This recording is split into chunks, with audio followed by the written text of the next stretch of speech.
बिस्मिल्लाहिर्रहमानिर्रहीम अस्सलामुअलैकुम नाज़रीन, मैं राना उज़ैर हूँ। 1 दिसंबर 2025 सोमवार का दिन। कुछ अहम तरीन ब्रेकिंग न्यूज जो आपके सामने रखनी है कि भारत ने अफगानिस्तान के रास्ते पाकिस्तान पर बदतरीन हमले दाग दिए हैं।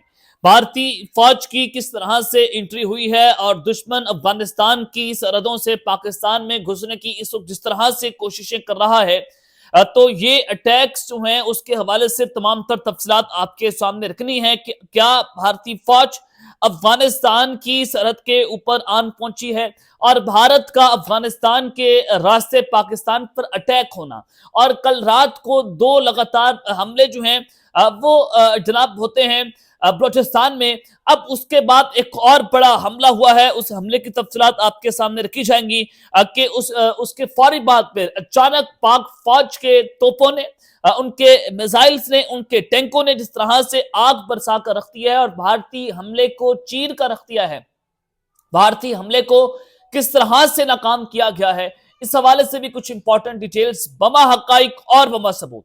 यानी कि हालात पाकिस्तान जो है वो सिर्फ नाजुक तरीन मोड पर आकर खड़ा हो गया है। भारत की जानिब से लगातार धमकियां और फिर अब हमला होना और फिर पाक फौज इस वक्त शदीद एक्शन में आ गई है।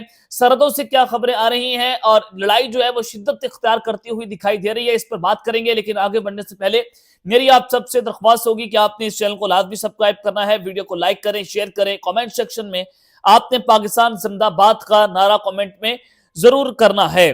जनाब सबसे पहले तो कल बलूचिस्तान में रात को 9:15 के करीब जो है नुकंडी के अंदर ये एक अटैक होता है एफसी के हेडक्वार्टर में और वहां पर मिलिट्री कैंप जो है उसको निशाना बनाया गया, एफसी के एहलकारों को निशाना बनाया गया। लेकिन मौके पर ही जनाब जो दहशतगर्द हैं उनको जहन्नम हासिल किया गया और जब नुकंडी का हमला होता है वो नाकाम किया गया हमारी सिक्योरिटी फोर्सेस की जानिब से। 5 मिनट के अंदर 9:15 पर अटैक होता है। 9:20 पर जो सिक्योरिटी फोर्सेज हैं वो हाई अलर्ट पर, हमारे ड्रोन्स जो हैं वो उड़ना शुरू हो जाते हैं और दहशतगर्दों को 9:50 पे जहन्नुम हासिल भी कर दिया जाता है। अब जो खबर आ रही है वो इंतहाई तशवीशनाक है कि जो खुदकुश बमबार था जिसने गेट के करीब खुद को उड़ा लिया था, मैं जरा उसकी कहानी आपके सामने रखना चाहता हूं। सबसे पहले कि नुकंडी हमले में हलाक होने वाली खुदकुश बमबार औरत निकली है जिसका नाम जरीना बलोच जो है वो बताया जा रहा है कि ये कोई आम सी खातून नहीं है बल्कि जरीना बीबी BYC की कारकुन थी, बलोच यकजहती कमेटी की कारकुन थी। मुबैशना तौर पर ये इतलात जो है वो सामने आ रही हैं। इसको ब्रेन वॉश किया गया और एक दिन वो लापता हो गई, लेकिन असल में इससे बलोच यकजहती कमेटी की वर्कशॉप के नाम पर एक खुफिया रास्ते से ले जाकर डॉक्टर अल्लाह नजर के ठिकाने पर भेज दिया गया। बलूचिस्तान की जो जराए हैं उनके मुताबिक ये बताया जा रहा है कि जरीना बलोच जो है उनकी नाजिबा वीडियोस बनाई गई, उससे धमकियां भी दी गई, उससे कहा गया कि अगर तुमने कुर्बानी ना दी तो उसके घर वालों और पूरी दुनिया को सबको दिखा दिया जाएगा। ये इस तरह की धमकियां पहले दी जाती हैं और नुकंडी में जब एफसी सेंटर पर इसने हमला करने की कोशिश की तो इस धमाके में वो खुद भी मारी गई, वो अपने साथ लाए गए साथियों समेत। ये वो है जिसका नारा जो है वो डॉक्टर अल्लाह नजर ईरान में बैठकर लगाता है बलोचों के नाम के ऊपर, लेकिन वो बलोच का लबादा ओढ़े रखे है। बलोच हमारे भाई हैं लेकिन ये दहशतगर्द बलोचों का लबादा ओढ़कर पाकिस्तान में दाखिल होने की कोशिश करते हैं, ईरान के रास्ते पाकिस्तान में दहशतगर्दी करते हैं। बहुत हद तक पाकिस्तान ने उसके अंदर काबू पा लिया है, ईरान के साथ मिलकर अपनी इंटेलिजेंस शेयरिंग बेहतर की है। लेकिन ये सबसे इंपॉर्टेंट बात है कि जरीना बलोच जो है उसको किस तरह से उस औरत को इस्तेमाल किया गया और वो खुदकुश बमबार जो है वो कल हमले के अंदर उसने खुद को अपने साथ उड़ा लिया है। तो इसका नाम जरीना बलोच जो है वो जनाब बताया जा रहा है। उसकी तस्वीर भी सोशल मीडिया पर सामने आ गई है कि ये वो खुदकुश बमबार है जिसने कल एफसी हेडक्वार्टर के करीब खुद को उड़ा लिया था। अब एक तरफ तो जनाब ये सूरत हाल, फिर उसके बाद पंजगोर के अंदर एक अटैक होता है। अब लकी मवर से जरा जनाब खबरें सुन लें कि वहां पर कल भी गाड़ियों पर अटैक हुए, पाकिस्तान की फौज की जो है वो वहां पर अटैक होता है। मेजर हमारा जख्मी हुआ, एक मेजर शहीद भी हुआ। अब कट्टू खैल अड्डे का करीब का एरिया है लकी मरवत में, वहां पर पुलिस की गाड़ी को खुदकुश धमाके के जरिए निशाना बनाया गया। यह खुदकुश धमाका हुआ और इब्तदाई इतलात के मुताबिक इस वाकये में चंद पुलिस एहलकार जख्मी होने की इतलात है, यानी कि शायद 1 या 2 पुलिस पर्सनल जो है वो शहीद हुए, 4 से 6 के करीब जो पर्सनल हैं वो इंजर्ड हुए हैं, वो जख्मी हुए हैं। वाकई की पूरी तहकीकात जो है वो शौरी कर दी गई हैं और मकामी पुलिस और सिक्योरिटी फोर्सेज ने जाए वहाँ पर पहुंचकर इलाके को घेरे में ले लिया है और वहां पर सर्च ऑपरेशन जो है उसका आगाज कर दिया गया है।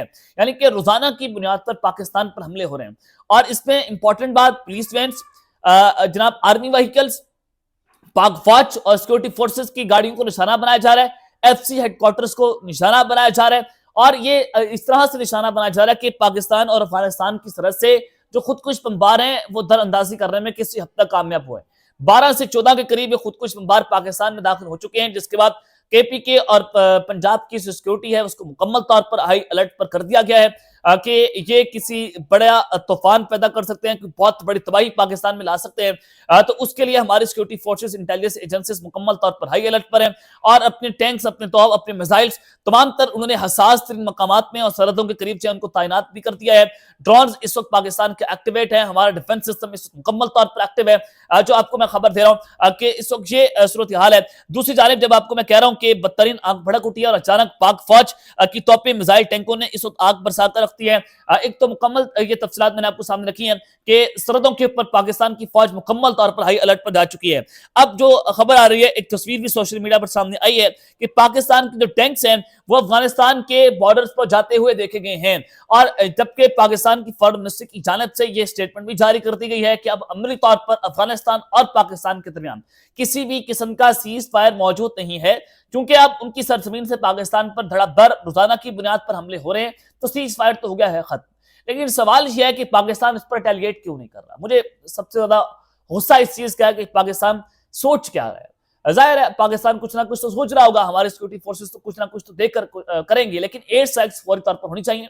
अफगानिस्तान में जो मौजूद ठिकाने दहशतगर्दों के, उनको फौरी तौर पर जो है वो तबाह बर्बाद करना चाहिए। लेकिन आज रियाद, सऊदी अरब के अंदर अफगानिस्तान और पाकिस्तान के दरमियान एक मरतबा फिर से मुज़ाकरात शुरू होने, और सऊदी अरब जो है वो अब मीडिएशन का किरदार अदा करने जा रहा है, सालसी का किरदार अदा करने जा रहा है। लेकिन क्या अफगानिस्तान जो तुर्की की बात और कतर की बात नहीं माना, कतर उनके बहुत करीब है, जब उनकी बात नहीं माना तो फिर सऊदी अरब की बात किस तरह से मान लेगा। तालिबान जो है वो पाकिस्तान को हर जगह के ऊपर वो बात कर रहे हैं कि जनाब देखें जी, हम तो ये करेंगे, हम तो टीटीपी के साथ मिलकर पाकिस्तान पर हमले करेंगे। वो धड़ वो अलल ऐलान ये धमकियां पाकिस्तान को दे रहे हैं कि सबसे पहला खुदकुश बमबार मैं होऊंगा। ये तालिबान की मिनिस्ट्रीज की जानिब से जनाब इस तरह की बातें जब की जा रही हैं, हम पाकिस्तान को उड़ाकर रख देंगे, मसाजिद को ये दहशतगर्द जो है पाकिस्तान के अंदर निशाना बना रहे हैं। तो एक तरफ तो जनाब ये टैंक्स जो है वो अफगानिस्तान के बॉर्डर्स के ऊपर पहुंचा दिया गया। दूसरी जानिब जो पाकिस्तान के फतह मिसाइल सिस्टम है, चूंकि उसने इंडिया के खिलाफ जो तबाही मचाई थी ऑपरेशन बुनियादुल मरसूस में, जो पाकिस्तान के JF-17 थंडर्स ने भी एयर दुबई जो शो है